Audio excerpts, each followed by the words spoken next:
Dice पे तशरीफ फरमा मेरे साथी कॉर्पोरेटर एम.ए. सलाम शाहिद साहब, मोहम्मद शफीउद्दीन शफी साहब, मजलिस के यहाँ के जिम्मेदारान हमारे शकील भाई साहब, अलीम साहब, वहीद साहब, मोहसिन पीर साहब, नादिर शिशी साहब और भी दूसरे मजलिस के जिम्मेदारान और मुंबई से आई मेरी बहन रिजवाना शेख साहब, आप तमाम को यहाँ पे आने का जो मकसद है वो मैं बताना चाहूंगा, क्योंकि 30 तारीख के दिन वोटिंग का दिन है, बहुत ही अहम दिन है। हमें निकलकर उस दिन अपने वोट का इस्तेमाल करना है। अपने वोट का इस्तेमाल क्यों करना है, एक शेर से मैं आपको समझाना चाहूंगा कि ना समझोगे मिट जाओगे मुसलमानों, ना समझोगे तो मिट जाओगे मुसलमानों, तुम्हारी दास्तान तक ना होगी दास्तानों में। समझिए बारिश सरस्वती अवैसी साहब के मैसेज को, जमात के मैसेज को, अहमद बलाला साहब के मैसेज को, वोट की इंपॉर्टेंस को समझिए, क्योंकि अगर हम निकलकर अपना वोट इस्तेमाल नहीं करेंगे तो हमारे जो नुमाइंदगे हैं वो ऐवानों में नहीं जा सकेंगे, क्योंकि कानून इस चौरस्तों पे या होटलों पे या घरों में या दावतों में नहीं बनता, कानून ऐवानों में बनता है। जो हर चीज का कानून है वो ऐवान असेंबली, ऐवान पार्लियामेंट में बनता है। अगर हमारे नुमाइंदगे वहां पर होंगे, हमारी नुमाइंदगी वहां पर होगी, तो जिस तरीके से गुज़िश्ता में आप तमाम जानते हैं, सीए हो, एनआरसी हो या दूसरे मुद्दों के ऊपर अकेले बैरिस्टर असदुद्दीन अवैसी साहब ने जिस तरीके से उनकी आवाज उठाई थी वो आपके हमारे सामने, वरना हम आप तो जानते भी नहीं थे कि ट्रिपल तलाक के ऊपर किस तरीके का कानून आ रहा था। क्या असद साहब ने उसके अंदर जो बिल फाड़ी थी उससे पहले क्या आपको हमारे मालूम था कि किस कानून की वो लेकर आकर हमारे ऊपर डाल रहे हैं? नहीं जानते थे हम भाई, ये हकीकत है, हम नहीं जानते थे। तो हर ऐवान के अंदर जब कानून पास होता है तो हमारी आपकी आवाज अगर वहां पे होगी तो वो आवाज उठेगी, अगर हमारे हक में होगा तो वो लब्बैक कहेंगे, अगर हमारे हक में नहीं होगा तो आप हम तमाम जानते हैं पार्लियामेंट के अंदर बैरिस्टर असदुद्दीन अवैसी साहब और असेंबली के अंदर अकबरुद्दीन अवैसी साहब जब उठकर बोलते हैं तो पार्लियामेंट में सब असद साहब के तरफ देखते हैं, तो वक्त के सीएम हो, मिनिस्टर हो, कोई भी हो, असेंबली के अंदर अकबर साहब के तरफ देखते हैं। किसी की जरूरत नहीं होती कि यहाँ तेलंगाना के अंदर कोई ऐसा कानून पास कर दे को पसमानदा मामलों को और जो है तो हमारे दलित भाइयों को किसी तरीके का वहां पर तकलीफ हो। उसी तरीके से आज मलकपेट के अंदर हर पार्टी आ रही है, आकर अपना मैसेज दे रही है, अपनी अपील कर रही है कि हमारी पार्टी को वोट दें, हमारे पार्टी के आदमी को चांस दें।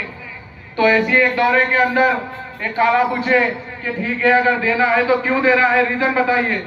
नहीं हम आपके लिए रोड्स का काम करेंगे।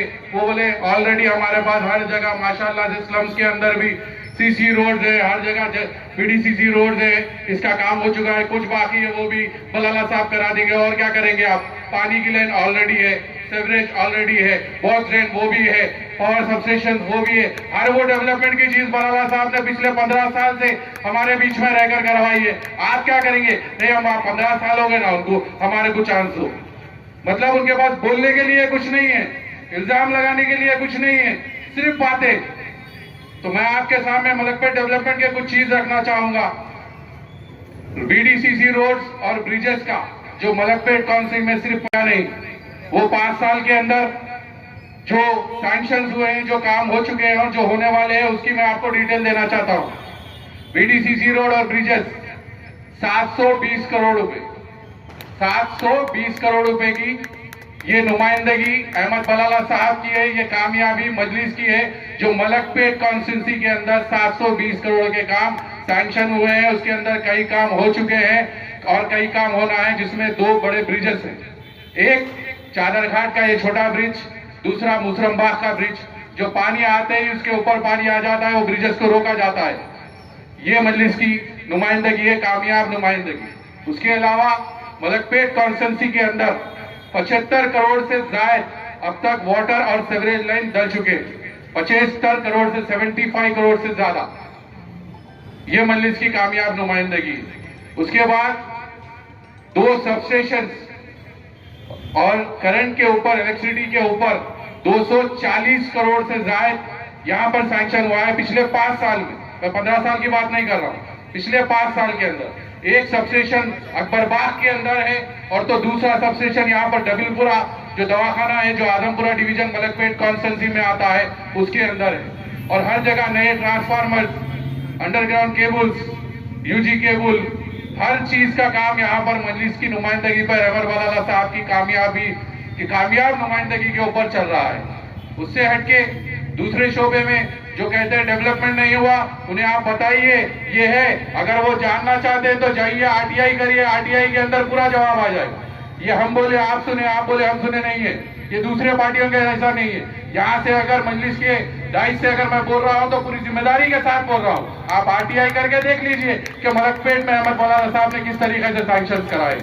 दूसरे शोबे के अंदर अगर दवाखानों की बात की जाए तो 18 से ज्यादा बस्ती दवाखाने हैं मलकपेट कॉन्स्टिट्यूंसी के अंदर, जिसमें से 4 यहाँ पे आदमपुरा डिवीजन के अंदर है, एक यहाँ पे पीछे वार्ड ऑफिस के पास है, दूसरा दबिलपुरा टीबी हॉस्पिटल के बाजू यूपीएससी है, तीसरा यहाँ कमल नगर के अंदर है, चौथा यहाँ पर काले डेरे के अंदर है। इसी तरीके से हर डिवीजन के अंदर ये बस्ती दवाखाने हैं, उसके अंदर डॉक्टर अवेलेबल रहता है।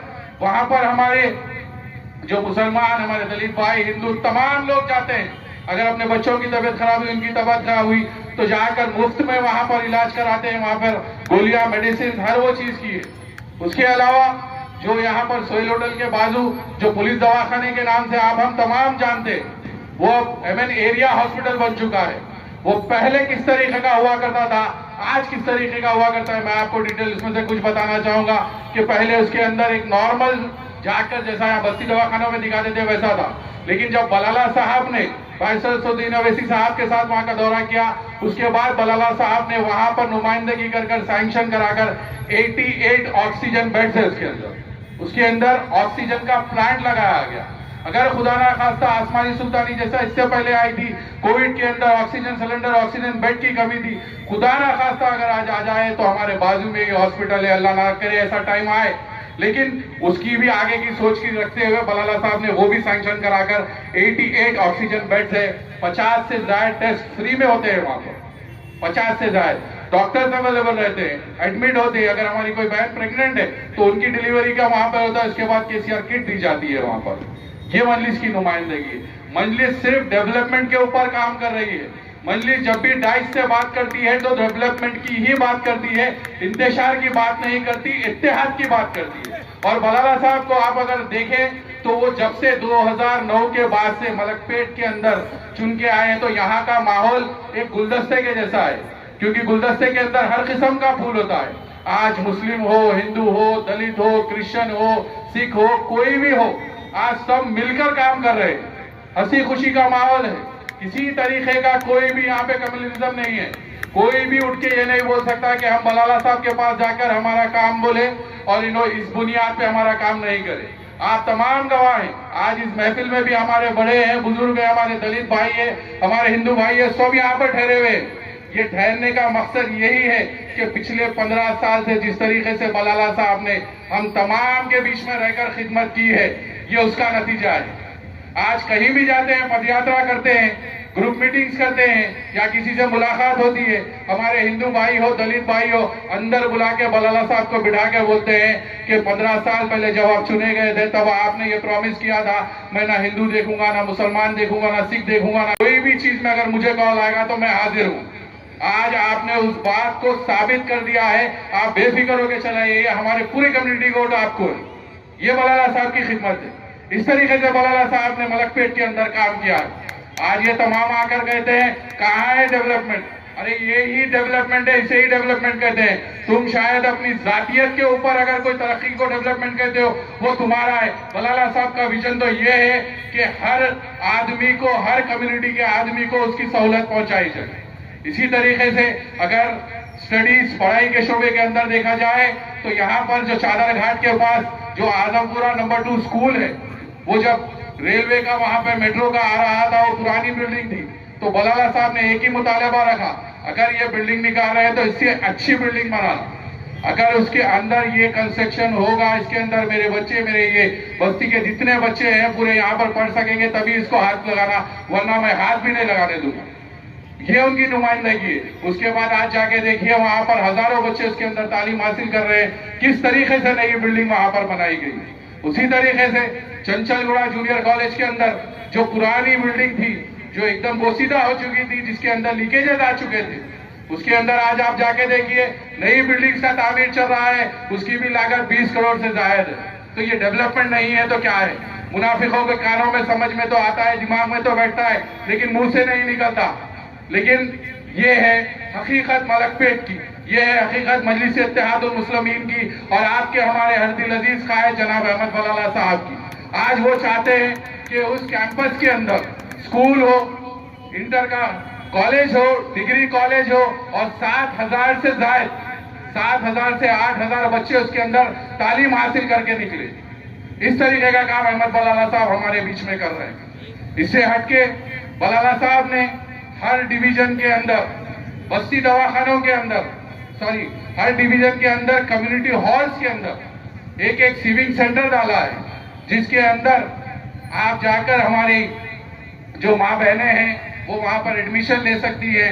2 महीने का ट्रेनिंग कोर्स है, फ्री, कोई भी फीस नहीं है वहां पर। वो बलाला साहब खुद अपनी जानिब से करते हैं। उसके अंदर कोचिंग लेकर 2 महीने के बाद एग्जाम लिया जाता है। वो एग्जाम में जो कोई भी पास होता है उसको मशीन दिया जाता है।